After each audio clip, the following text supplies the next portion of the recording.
ബസ്സിന് ഓട്ടോക്ക് ചെയ്തോ? അല്ല പോയിക്കോട്ടെ. ആ ബസ് പതുക്കെ ആളെ കയറ്റിയിട്ടേ പോകുള്ളൂ. അതെ മുന്നിൽ കാറൊക്കെ ഉണ്ട്. ബസ്സുകാർ നോക്കൊന്നുമില്ല. ഓല് ആളില്ലെങ്കിൽ ഒരൊറ്റ സ്പീഡിലൊരു വരവാണ്. ബസ്സുകാരെ തീരെ വിശ്വസിക്കാൻ പറ്റില്ല. അതിൽക്കൂടെ കുട്ടികളെയും കൂടി കണ്ടാലേ ഒന്ന് എൻ്റെ വാട്സപ്പിൽ ചങ്ങായി ബസ്സുകാരനെ തച്ചിനെ പറ്റിയിട്ടാണ് പറയുന്നത്.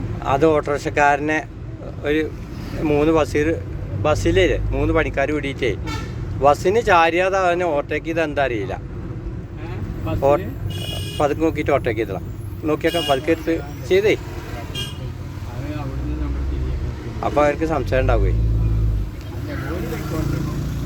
അല്ല എന്നിട്ട് ഓട്ടോറിക്ഷക്കാരനെ തച്ചിക്കണം. ആ ഓട്ടോറിക്ഷക്കാരനെ തല്ലിയേക്കാണോ?